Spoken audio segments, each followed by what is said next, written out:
గతంలో నేను అప్పటి ప్రభుత్వానికి ఆ ప్రభుత్వంలో ఎన్నికైన ఎంపీగా గ్యాప్ అనేది ఈ మాతృభాష దగ్గరే మొదలైంది. వెంకటేశ్వర స్వామి భూములే కాకుండా ముఖ్యంగా ఈ మాతృభాష దగ్గరే మొదలైంది. మాతృభాషకి విలువ ఇవ్వటం కోసం నేను ఎటువంటి వారినైనా ఎదిరిస్తాను. మాతృభాషని కాపాడుకోవాలి. కొందరు అడగచ్చు, మీ పిల్లలు ఏ మీడియంలో చదువుకున్నారు?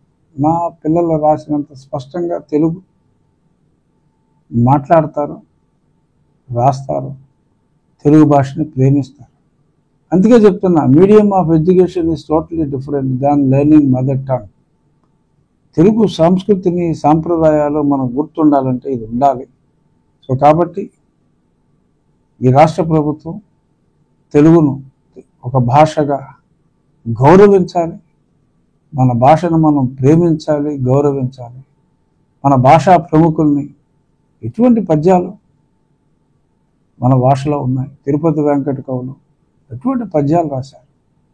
వచనం, గద్యం అత్యద్భుతం తెలుగు భాషలో.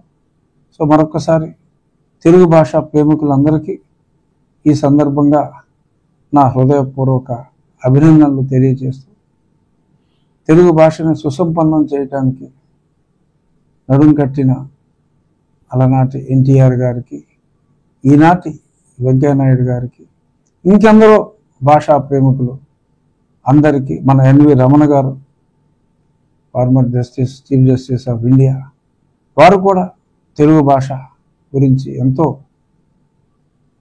మరి కష్టపడి ఎన్నో సమావేశాల్లో పాల్గొన్నారు. అలాగే ఈనాటి మా శాసనసభ్యుల్లో మండలి బుద్ధప్రసాద్ గారు తెలుగు భాషకి వారిచ్చే ఆ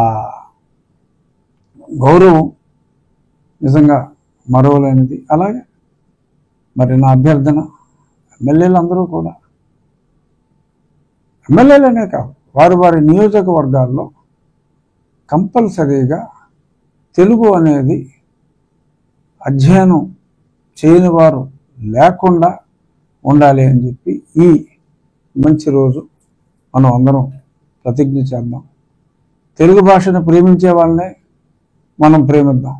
పరాయి భాషని ద్వేషించమంటున్నా. మన భాష కన్నా పరాయి భాష అని ప్రేమించే వాళ్ళని మార్చుదాం, వాళ్ళ మైండ్ సెట్ మార్చుదాం. జై తెలుగు, జై తెలుగుదేశం. Thank you.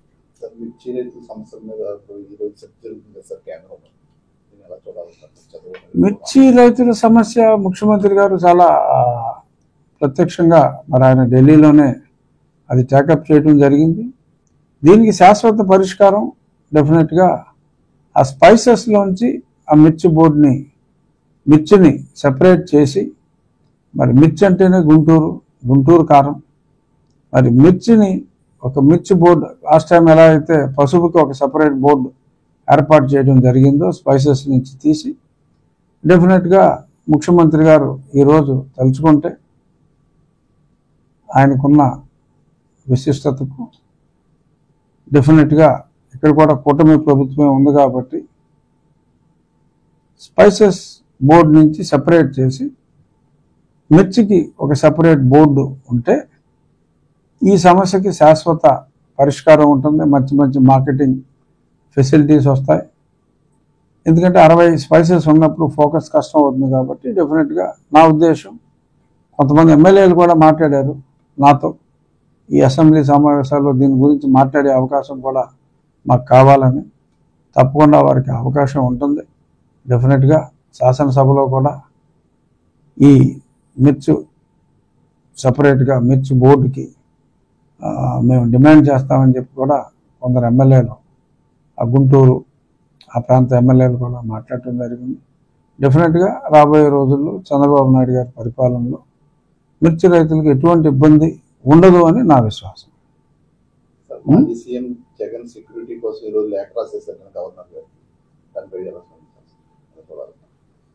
అంటే అసలు ఎలక్షన్ కోడ్ ఉన్నప్పుడు జగన్మోహన్ రెడ్డి గారు వెళ్లకుండా ఉండాల్సింది.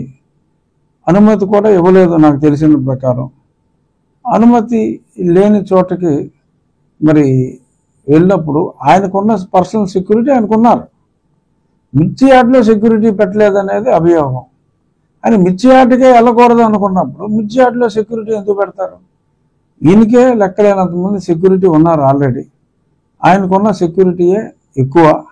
సో కాబట్టి ఇంకా సెక్యూరిటీ ఇవ్వలేదు అని బాధపడటం అర్ధరహితం.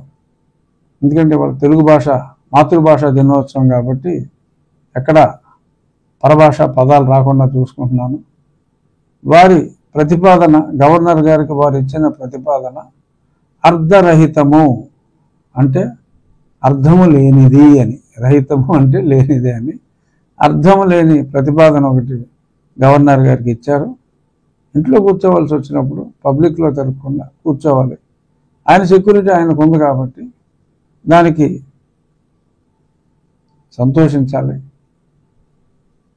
అలవిగాని చోట అధికుల మనరాదు అని ఒక తెలుగు సామెతని మరి ఆ డిమాండ్ చేసిన ఆ వ్యక్తులు గుర్తుంచుకోవాలి. ఒక శాసనసభ్యుడిగా జగన్మోహన్ రెడ్డి గారిని నేను గౌరవిస్తాను.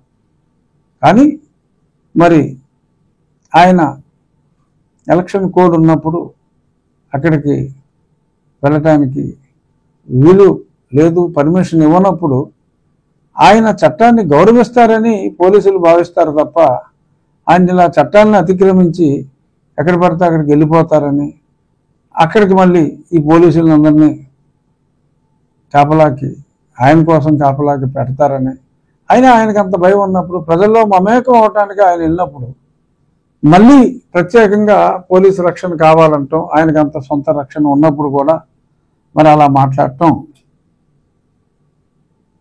మరి ఏమని చెప్తాం? కొన్ని పదాలు మనం వాడకూడదు. మాజీ ముఖ్యమంత్రి, ఎమ్మెల్యే.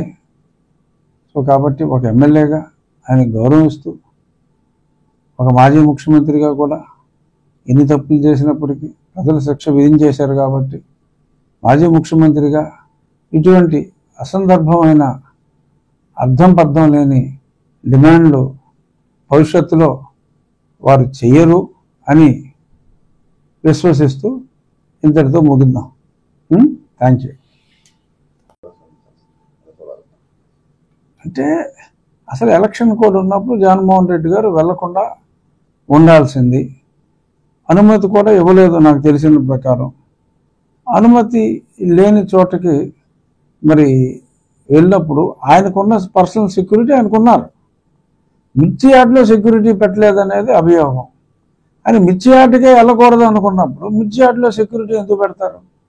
ఈయనకే లెక్కలేనంతమంది సెక్యూరిటీ ఉన్నారు ఆల్రెడీ. ఆయనకున్న సెక్యూరిటీయే ఎక్కువ. సో కాబట్టి ఇంకా సెక్యూరిటీ ఇవ్వలేదు అని బాధపడటం అర్ధరహితం. ఎందుకంటే వాళ్ళ తెలుగు భాష మాతృభాష దినోత్సవం కాబట్టి ఎక్కడ పరభాష పదాలు రాకుండా చూసుకుంటున్నాను. వారి ప్రతిపాదన, గవర్నర్ గారికి వారు ఇచ్చిన ప్రతిపాదన అర్ధరహితము అంటే అర్థము లేనిది అని, రహితము అంటే లేనిది అని. అర్థము లేని ప్రతిపాదన ఒకటి గవర్నర్ గారికి ఇచ్చారు. ఇంట్లో కూర్చోవలసి వచ్చినప్పుడు పబ్లిక్లో తిరగకుండా కూర్చోవాలి. ఆయన సెక్యూరిటీ ఆయనకు ఉంది కాబట్టి దానికి సంతోషించాలి. అలవిగాని చోట అధికుల మనరాదు అని ఒక తెలుగు సామెతని మరి ఆ డిమాండ్ చేసిన ఆ వ్యక్తులు గుర్తుంచుకోవాలి. ఒక శాసనసభ్యుడిగా జగన్మోహన్ రెడ్డి గారిని నేను గౌరవిస్తాను. కానీ మరి ఆయన ఎలక్షన్ కోడ్ ఉన్నప్పుడు అక్కడికి వెళ్ళటానికి వీలు లేదు, పర్మిషన్ ఇవ్వనప్పుడు ఆయన చట్టాన్ని గౌరవిస్తారని పోలీసులు భావిస్తారు తప్ప ఆయన ఇలా చట్టాలను అతిక్రమించి ఎక్కడ పడితే అక్కడికి వెళ్ళిపోతారని, అక్కడికి మళ్ళీ ఈ పోలీసులందరినీ కాపలాకి ఆయన కోసం కాపలాకి పెడతారని, ఆయనకు అంత భయం ఉన్నప్పుడు, ప్రజల్లో మమేకం అవటానికి ఆయన వెళ్ళినప్పుడు మళ్ళీ ప్రత్యేకంగా పోలీసు రక్షణ కావాలంటాం, ఆయనకు అంత సొంత రక్షణ ఉన్నప్పుడు కూడా మరి అలా మాట్లాడటం మరి ఏమని చెప్తాం? కొన్ని పదాలు మనం వాడకూడదు. మాజీ ముఖ్యమంత్రి, ఎమ్మెల్యే. సో కాబట్టి ఒక ఎమ్మెల్యేగా ఆయన గౌరవిస్తూ, ఒక మాజీ ముఖ్యమంత్రిగా కూడా ఎన్ని తప్పులు చేసినప్పటికీ ప్రజలు శిక్ష విధించేశారు కాబట్టి మాజీ ముఖ్యమంత్రిగా ఇటువంటి అసందర్భమైన అర్థం పర్థం లేని డిమాండ్లు భవిష్యత్తులో వారు చెయ్యరు అని విశ్వసిస్తూ ఇంతటితో ముగిద్దాం. Thank you.